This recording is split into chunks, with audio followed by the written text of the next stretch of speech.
The storm was raging outside, as if the entire Seattle was writhing in a frantic dance of wind and rain. I found myself at home, with the lights flickering and the echo of thunder resonating in my chest. The memory of my sister, Clara, invaded every corner of my mind. It had been a month since her death, but the pain was still fresh, like an open wound that refused to heal. The silence that once reigned in our home was now filled with the noise of the storm, a lament that seemed to echo my own suffering. "Anna, are you okay?" My mother's voice echoed from afar, but I just nodded, knowing she couldn't see me.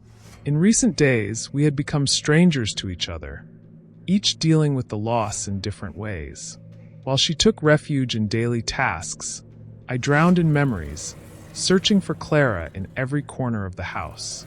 It was then that, amidst the roaring storm, I heard it, a whisper soft and familiar, like a gentle breeze caressing the skin. My heart raced. "Anna!" The sound was unmistakable. It was Clara's voice. Hope and fear intertwined in my chest, and for a moment, the pain of loss seemed to dissipate.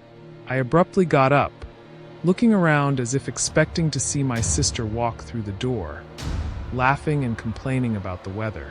"Clara!" I called, my voice almost lost in the external cacophony. This can't be real. But as the voice continued to echo in my mind, doubt turned into determination. I needed to know what was happening. The storm outside seemed to intensify, as if responding to my urgency. I made my way to the window, the cold glass against my forehead. The sky was black, the clouds seeming to swirl in a tumult. Ears perked, I realized that the whisper was calling my name again. "Anna!" It was as if Clara was right there, calling me to come out. My heart raced, and in a surge of courage, I opened the door and let the storm engulf me. The raindrops felt like needles on my skin, but adrenaline propelled me forward. The smell of wet earth and the electricity in the air were intense. I needed to follow the voice. I walked toward the nearby forest, where the trees stood like dark sentinels. The flashes of lightning briefly illuminated the path, and I wondered if Clara was really there, somewhere, waiting for me. "Clara!" I shouted, my voice almost lost in the roar of the wind. But instead of a response, only the echo of the storm answered me. The feeling of being watched enveloped me, and I looked around, trying to find any sign of her presence. It was then that I spotted a shadow moving among the trees. My heart raced, and I tried to focus, but the figure disappeared as quickly as it appeared. "This can't be," I murmured to myself, hesitating. What was I doing? I was losing myself in illusions, in desires for something that couldn't be. But the voice still echoed in my mind, increasingly insistent, like a beacon in the darkness. The urge to follow that shadow was irresistible. "Clara!" I shouted again, almost pleading. The storm seemed to intensify, and I knew I had to act. With every step I took toward the forest, a mix of hope and fear swelled inside me. What was I searching for? The answer to what had happened? Or perhaps a goodbye I never had the courage to say.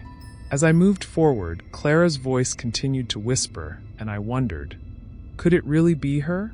The storm roared, and I was about to discover what lurked in the shadows of that fateful night. The wind howled outside, and the rain pounded against the windows as if trying to get in.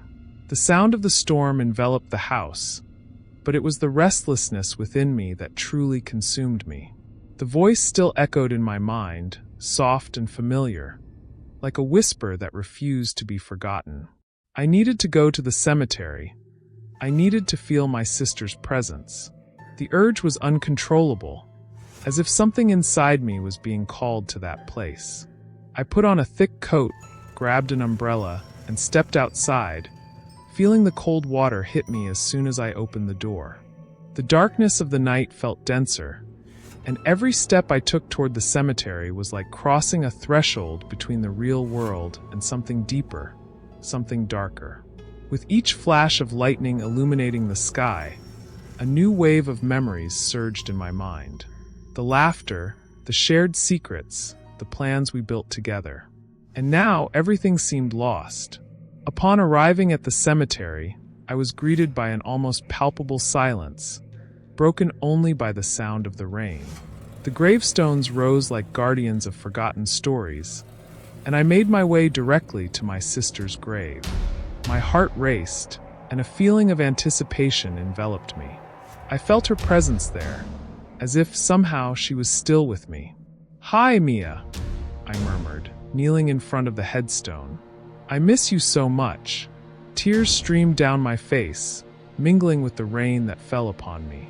"You have no idea how much I wish I could talk to you one more time."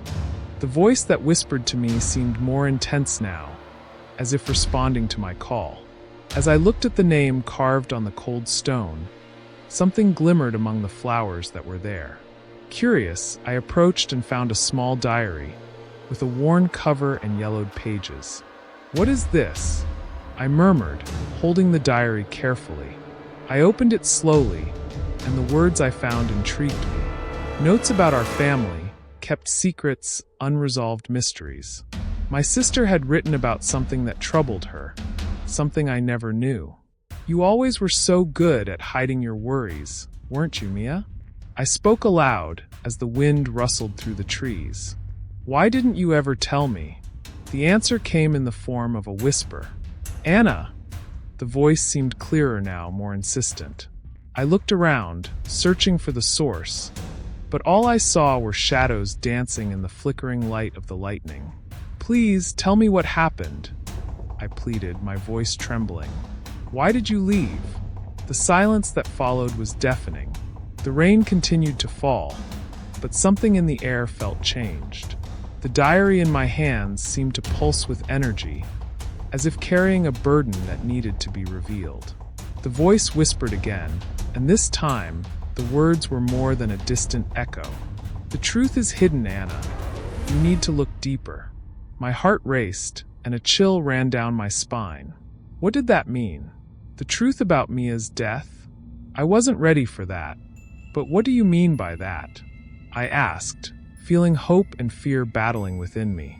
The wind picked up, and the voice seemed to blend with the sound of the storm. "Discover, Anna. Discover the truth."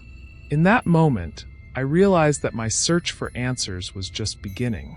The diary was the first step, an invitation to unravel the secrets surrounding my sister's death. And as the shadows danced around me, I knew I couldn't back down. It was time to face whatever lurked in the darkness. The storm outside roared with a fury that mirrored the confusion within me.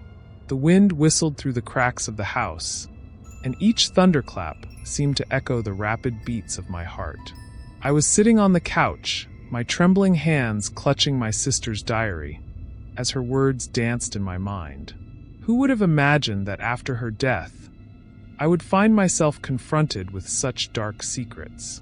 The voice whispering my name was becoming more frequent, more insistent, and I knew I needed help. Jake had always been a constant presence in my life, especially in times of crisis. Since childhood, he believed in things that most people would consider madness: ghosts, spirits, and all kinds of supernatural phenomena. He was the friend who made me laugh, even in the darkest hours, and the idea of reaching out to him felt like the only viable option. I grabbed my phone and, with a tightening in my chest, dialed his number. "Hey, Anna. What happened?" Jake's voice was warm and familiar, but there was a concern that didn't go unnoticed. "Jake, I need you. It's serious." The voice, my sister's voice, it's back. "And I don't know what to do," I said, my voice choked. The silence on the other end of the line dragged on, and I could almost hear him thinking, "Are you at home? Can I come over now?" "Please, yes." "I'm so scared," I replied, feeling a wave of relief at having him by my side. When Jake arrived, the storm seemed to have intensified even more. He walked in, soaked, and immediately sensed the tension in the air. "Anna, what exactly are you hearing?" he asked, looking at me with a serious expression. "It's a voice," I heard it when I was looking out the window. It calls my name, and I feel like it's my sister, I explained, trying to hold back tears. You know there are many legends about this, right? Sometimes, people believe that voices like these are a form of communication from beyond the grave. But they can also be misleading, Jake said, his cautious tone making my stomach drop. But I feel it's her, Jake. I can't ignore this. We have to find out what's happening, I insisted, feeling determination swell within me. Jake nodded, his expression becoming more resolute. Then let's investigate. We can start with the house where you grew up. There might be something there that helps us understand what's going on. As soon as we arrived at my childhood home, the atmosphere felt different. The moonlight filtered through the broken windows, creating dancing shadows on the walls. The smell of mildew and aged wood filled my senses, bringing forth memories I was trying to bury. Remember, Anna, everything we find might be hard to face, he said, placing his hand on my shoulder as we entered. I know, but I need to know the truth, I replied with determination. As we explored the rooms, we found old photos in a forgotten album, covered in dust. Each image revealed happy moments, but there were also faces I didn't recognize. Who are these people? I asked, confused. I don't know, but it looks like your family kept secrets. Look, this one, Jake said, pointing to a picture of a group of people smiling in front of the house. There was a woman with a piercing gaze. She looks familiar. It's my grandmother. But why would she be with these people? The knot in my throat tightened. Jake began to examine the photos more closely. Let's go to the attic. There might be more things up there, he suggested. We climbed the creaking stairs, each step echoing in the silent house. When we reached the attic, the darkness was almost palpable. I pulled out a flashlight and illuminated the space. The place was filled with boxes and old items. As we rummaged through the items, I found a small box decorated with strange symbols. When I opened it, a bright glow emerged, illuminating the attic. It was a necklace with a pendant that seemed to pulse with its own light. The voice intensified, calling me more urgently. Anna, what is that? Jake asked, stepping back slightly. I don't know, but I feel like it belongs to my sister, I replied, my heart racing. The voice whispered again, and this time the words were clearer. Anna, you need to understand the truth.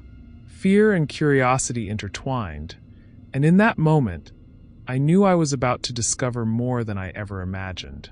The storm roared outside, as if the sky were in agony. I found myself in the attic of my childhood home, surrounded by memories and shadows. The smell of dust and aged wood filled the air, while the whispering voice I had heard earlier echoed in my mind. Anna. It was as if she were calling me from a deep abyss, and I didn't know if I was ready to descend into it. Jake was by my side, his expression a mix of determination and apprehension. Are you sure you want to do this? He asked, his voice slightly shaky due to the fear hanging between us. We had uncovered clues that would lead us to an ancient ritual, one that promised to bring my sister back, but could also open the doors to secrets I didn't want to face. I don't know, Jake. What if the voice isn't really hers? What if it's something worse? I looked at him, seeking a bit of comfort in his presence. He had always been my safe harbor since childhood. But now, amidst all this confusion, I wasn't sure of anything. We need to know the truth, Anna. Whatever this voice is offering, it's a chance to understand what really happened. If there's a way to bring your sister back, we can't ignore it. Jake ran his hand through his hair, a nervous gesture I knew well. He always did that when he was worried. I looked out the window, watching the lightning slice through the dark sky like blades. The storm seemed to intensify with every second, as if the universe was preparing for something terrifying. What if it's not just that? What if we're messing with forces we don't understand? Maybe, but what else can we do? Stay here, locked in our memories, or face this head-on? The determination in his voice sent a chill down my spine. I knew Jake was right. The truth, as painful as it might be, needed to be revealed. With a deep sigh, I nodded. Okay, let's do this. But we need to be careful. Jake grabbed some candles we found in the attic and lit them, creating a flickering light that cast dancing shadows on the walls. The atmosphere grew heavier, and I could feel the energy in the air shifting. Where does the ritual begin? I asked, trying to keep my voice steady. It seems we need to draw a circle on the floor and place personal objects, things that belong to her, Jake replied, his gaze fixed on the papers that had fallen from my sister's diary. He started arranging the items around us. A bracelet I had found in the cemetery, a photo of the three of us together, and a dried flower that my sister used to wear in her hair. As he worked, I couldn't help but think about the consequences. What was I really willing to sacrifice to hear my sister's voice one more time? The memory of her made me feel a knot in my throat. Finally, Jake finished arranging everything. He turned to me, his expression serious. It's all set. Now we need to focus and call her presence. I don't know if I'm ready for this. My voice trembled, and fear began to seep into my heart. What if she doesn't want to come back? What if what we find is even more painful? We have to try, Anna. For us, for her. And so, holding Jake's hands, I closed my eyes and took a deep breath. The storm outside seemed to be in perfect sync with the turmoil I felt inside. I call you, sister's name. Come to us. The moment the words left my mouth, a thunderclap erupted, making the walls of the house tremble. I opened my eyes and saw the shadows beginning to move strangely. Figures from the past seemed to come alive amidst the lightning, dancing on the walls like echoes of a time I would rather forget. Anna! The voice whispered once more, now clearer, closer. I felt like my heart was about to leap out of my chest. Could it be her?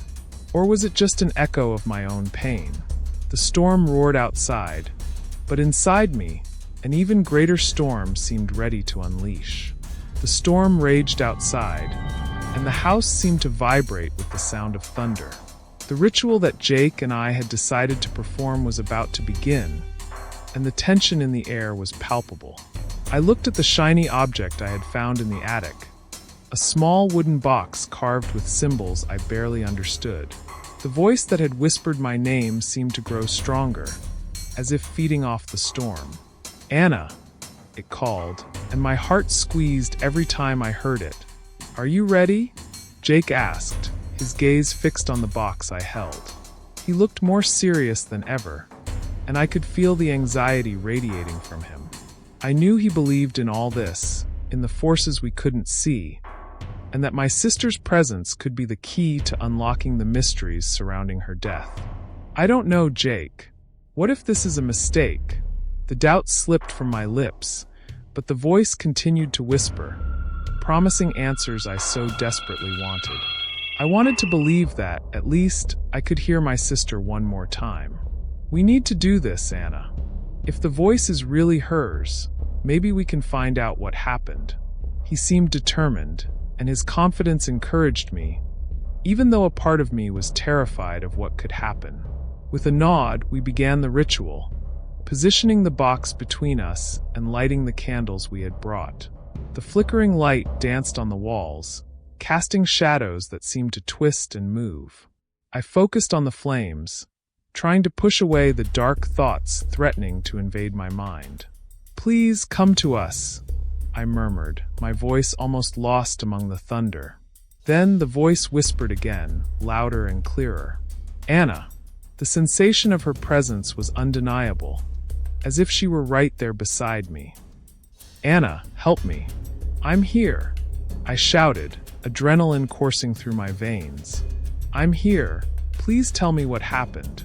A wave of visions began to envelop me, and I was swept into a whirlwind of memories. I saw my sister laughing, playing in the yard when we were kids, and then the scene changed abruptly. An accident, a fall, but it wasn't accidental. The image of a familiar face emerged, and my heart raced in my chest. No, it can't be, I murmured as the visions grew more intense. You need to know the truth, Anna. The voice now had a different tone, darker. She didn't die by accident. Someone close to you did this. Who? Who did this? I screamed, desperate. The face appearing in the visions became clearer, and my stomach twisted at the idea that someone I loved could be responsible. Anger and pain mixed within me as the storm outside seemed to reflect the turmoil I felt. You must remember, Anna, the truth is within you. Face it, and everything will be revealed. The voice was now more powerful, almost like a scream, and I realized it wasn't just my sister. It was an entity yearning for revenge, and the connection I felt was not just of love, but of a deep need for justice. Jake, are you hearing this? Do you feel it too? I asked, but he stood frozen, his expression rigid, as if in a trance. Fear began to take hold of me. What were we really invoking? Anna, you need to concentrate. He shouted, but his voice sounded distant. The visions became more frantic, showing moments of betrayal, distrust, and a secret that had been buried along with my sister. I can't do this, I yelled, fighting against the pressure that seemed to push me into an abyss. I don't want to know anymore. But the voice didn't give up. You can't run from the truth, Anna. The truth that can free her or condemn her. And with that, a wave of pain and revelations hit me, like lightning cutting through the sky, illuminating what was hidden in the shadows of the past. I knew that, at the end of this storm, nothing would be the same. The storm had finally dissipated, but the sense of relief that would normally accompany it was far from me. The air was heavy, as if the atmosphere was laden with unspoken secrets and buried truths. I felt more lost than ever, the devastating revelation of the previous night still echoing in my mind. What I thought was a call of love had turned into a trap, a manipulation I could not ignore. As I walked through the house, every shadow seemed to come alive. Every whisper of the wind was a reminder of the night that changed everything. I needed answers, but I didn't know whom to turn to. The image of Jake appeared in my mind, the childhood friend who had always been by my side, but who somehow felt like a stranger now. I decided I needed to find him. I needed to understand what had happened. I found him at a cafe near his house, a place we used to frequent when we were kids. He was sitting at a table in the corner, looking out the window as if waiting for someone. As soon as I entered, our eyes met. In that instant, a wave of emotion hit me. Something was different about him. There was a darkness in his eyes that I had never seen before. Anna, he said, slowly rising. His voice sounded deeper, more distant. You came. Jake, we need to talk, I said, trying to keep firmness in my voice. About everything that happened. About my sister. He hesitated, and the silence that followed was deafening. You shouldn't have done the ritual. His words cut through me like a knife. Why are you saying that?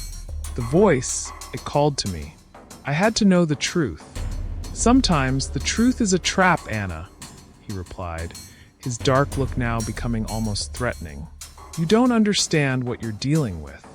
Jake, you're scaring me, I said, my heart racing as I tried to decipher what was happening. What do you know that I don't? He looked away, as if struggling against an internal storm. The voice, it's not what you think. It's not here to help you. It's using you. Using me for what? The question came out more like a whisper. Fear began to seep into me, and the cafe around us seemed to fade.